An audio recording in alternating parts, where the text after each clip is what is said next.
I am so tired of opening my phone and my entire feed is just Met Gala.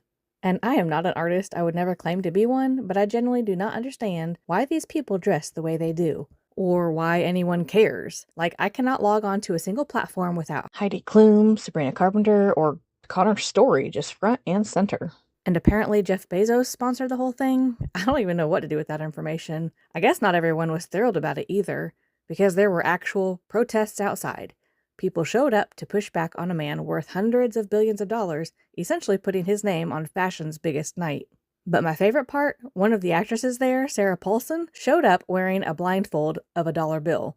And when someone asked her what her outfit was called, she said the 1%, at a party sponsored by Jeff Bezos, on a ticket that cost $100,000, while wearing a blindfold called the 1%. I genuinely could not make this up. Meanwhile, my mom is in her 60s, and she has no retirement to speak of because she's been self-employed her whole life. My father-in-law's 401k is almost gone because he's had to pull from it just to make ends meet the last couple of years. So now he's looking at surviving on whatever Social Security decides to send him. But yeah, let's talk about the outfits. And I get it, we all need a distraction from real life sometimes. I do too. I'd just rather escape in a book, to be honest. But I keep wondering, who decided this was the distraction that we all needed? And why does it take over everything every single year like clockwork? So I had to look it up because I was curious as to what it was even about.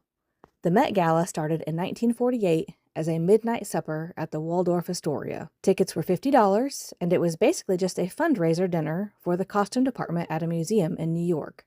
That's it. That's all it was. A charity dinner for fashion insiders that nobody outside of New York was even paying attention to. But somewhere between 1948 and right now, it went from $50 a ticket to $100,000 per seat. And it went from a room full of New York socialites to taking over every single platform I open. So what changed? Anna Wintour, the editor of Vogue. She took over in the 90s and just turned the dial all the way up. More celebrities, more spectacle, more coverage. And it worked. Like, it really worked. Because now, apparently, the Met Gala generates more media attention than the Super Bowl. That is unbelievable. Someone actually measured that. Almost $1.5 billion worth of publicity just from people talking about it. So here's my honest question.